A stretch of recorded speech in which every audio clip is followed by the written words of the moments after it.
All right, welcome back. Today I'm going to talk a little bit about laybacks.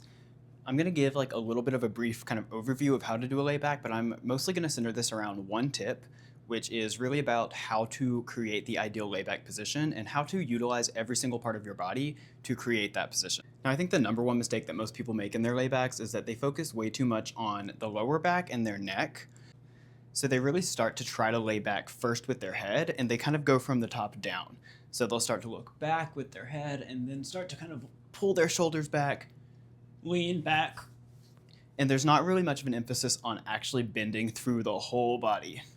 So I want to talk a little bit about that. And this is one of those tips that I'm not trying to sound clickbaity, like learn your layback in 5 minutes, but this tip will instantly improve your layback. If it's not something that you already know how to do, this will instantly make your layback a lot better, and I will show you exactly how that works. Now, before I even get into this, I want to say be careful with laybacks. Laybacks are actually one of the most dangerous skills in figure skating, and they're one of the things that cause a lot of hip and back injuries. It can be pretty intense the way they put force on your body, especially through your spine, and you really want to make sure that you have the strength and the flexibility to do this. Mostly the strength. You actually don't need as much flexibility as you might think to do a really good layback, but it does take a lot of strength to be able to withstand all of that force, especially if you're going to be spinning really fast. But a lot of the damages of a layback can be mitigated by having really good technique. Trying to bend just through your lower back is probably one of the worst things you can do for your body, because you're kind of focusing all of that force into one part of your body, and we want to try to kind of spread that out, not just for the health and safety of doing a layback, but really also for the appearance of a layback. It looks a lot better when you can kind of create one solid curve throughout the body. And if you look at really great laybacks, they do bend a lot through the lower back. That is where a large part of the flexibility comes from, but they're also really bending through their leg and through their hip first. So like I said before, when we do a really good layback, you want to see that they're pushing out through their hips. So actually a large part of where that bend or that curvature comes from in a good layback position is really from the hips, not from the lower back. And the hips and lower back kind of work together, but the difference is that you can keep your hips underneath you and start trying to lean back, and it's really more like you're pushing your stomach forward versus pushing your hips forward. And really the difference is that when you're pushing your hips forward, you're kind of bending from your hip to your knee versus your hip through your spine. So a good soft knee is actually going to make your layback so much easier, and I will demonstrate that right now. I'll just show you the difference because it actually kind of wowed me the first time that I tried this. So what I recommend you do, and you're going to have to stick with me because this is not going to look pretty right off the bat, and it's not going to look cute. It's going to look kind of wacky, but just stick with me and you'll see the difference. So if I'm standing here, and I'm just going to do this on 2 feet to kind of demonstrate the kind of back flexibility that you get from this. So I'm going to kind of bend from the top down. I'm going to start with my neck and then kind of move through my shoulders, back, and then try to push my hips out. So if I do it like that, start here. Actually, let me just start looking back. Pull my shoulders back. I really feel this in my lower back. I can barely speak while I'm doing this. And that's about how far I could get back. That also did not feel great. Laybacks are not going to be comfortable, but if there's a really sharp or kind of worrying pain, that is an issue, and you don't want to keep pushing it because if you're doing a lot of repetitions of this, you can seriously injure yourself. So now what I'm going to do, and again, this is going to look kind of wacky.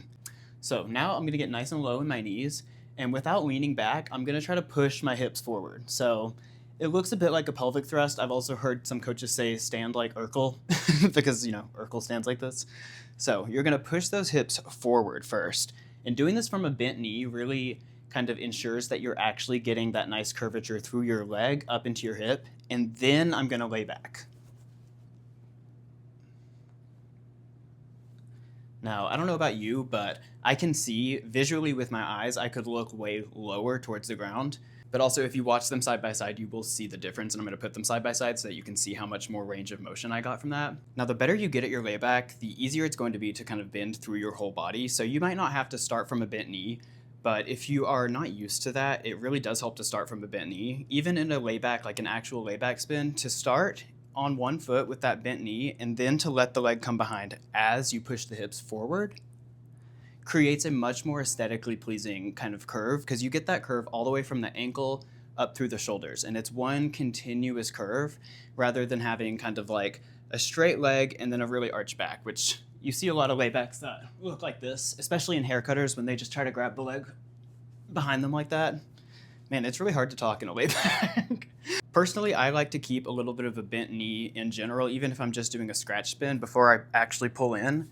It just helps for stability to be able to have that bend in your knee. And also in my experience, you get a little bit more speed whenever you start from a bent knee like that and then you pull in. Now for a layback, this doesn't always look as beautiful. It depends on the person. It depends on how smoothly you can kind of go from this bent knee position to then pushing the hips forward and then laying back. But once you kind of have the feeling for how you're going to let your body lay back into that position, and really to me it's learning how not to keep a stiff leg, even the standing leg that you're on, you don't want it to feel bent. You don't want it to be like you're squatting down, but you don't want it to be locked underneath you like this.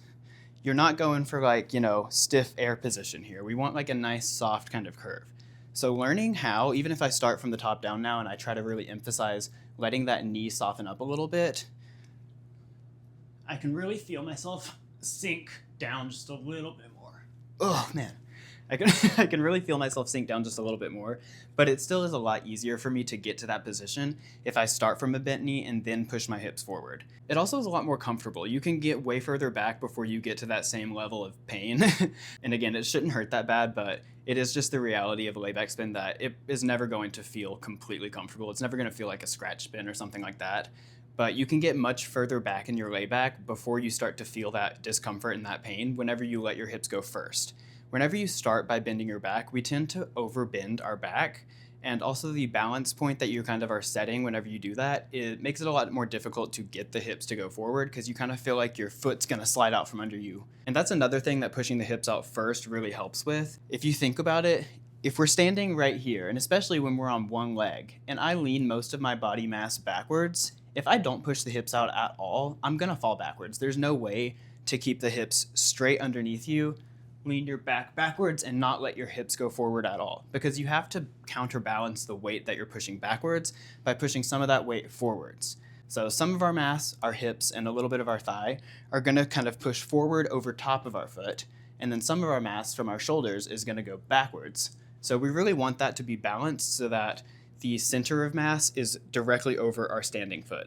Now, once you get those hips pushed forward and you're in that layback position, then you can start to focus on kind of straightening the leg, or at least tensing the leg up. You don't want to straighten your knee, actually. You still want to keep that bend through your knee, but you want to have it be stiff and you want to engage those muscles so that you're still creating kind of like a tight curve, if that makes sense.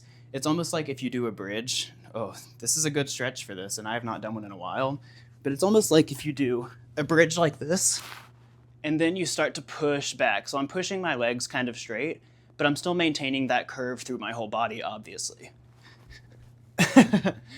So that's kind of what it feels like throughout your leg when you're doing a good layback, is that you still have a bend through your leg and really through your hip, but you're keeping everything really tight and stable. And that is also where that strength comes into play, that you really want to be able to withstand the force that's going on in that spin. But when you're trying to get into the position, you do want to let yourself relax just a little bit so that you can get all of those joints to move the way that you want them to. Now, I also find that starting from a bent leg makes it much easier to go from this position to then having the leg come back, because when you're doing a spin, you're not bringing the leg back like this. You don't really have any traction on the ice when you're doing a spin, so you can't bring the leg back like that without moving this foot also. So it really requires you to open the hips a little bit, kind of let your hips open up like that, and that brings the leg back behind. Also, keeping an open hip makes a much more aesthetically pleasing position than having your leg bent like this. If you can turn it out to the side, kind of like, a peeing dog a little bit, that makes a much more aesthetically pleasing position. And it also just creates better lines, because your skate does not really create great lines. Your skate is going to have a pretty sharp bend in it, and we can't point our toes that much in skates. You can't point your toe the same way that you can with just like your bare foot. So turning your foot out is a much more effective way of creating really good lines than it is to try to just point your toe. Because even right here, pointing my toe doesn't really do that much to mitigate the fact that I have this really sharp angle throughout my free leg. So turning it out makes that a lot more smooth and a lot more aesthetically pleasing. All right, I'm just gonna leave that video here. I really wanted to just focus on that one little technique point of pushing the hips forward, and I encourage you to do that drill, stand on a bent leg, and then push the hips forward and then lean back. And take a video of it and compare it side by side and see if it really makes a difference. I already looked at it and I could see that the bottom of my head, or the back of my head, was much lower and closer to the ground on the second one when I bent my knee and pushed my hips forward first. So it's a really interesting little experiment you can do to kind of see the difference in how just that little small technical change can increase your range of motion so much, or at least increase the ability for you to get into that position. It really kind of proves to you that flexibility is not everything when it comes to those kind of positions and those movements. It can really be how you're getting into the position that can be limiting you in terms of how far you can get back, if you can grab your foot behind you, all those kinds of things. So yeah, hopefully something in this video helps you. If you're working on your layback and you have any questions, feel free to comment and I'll be glad to answer them. And yeah, I'll see you next time. Bye.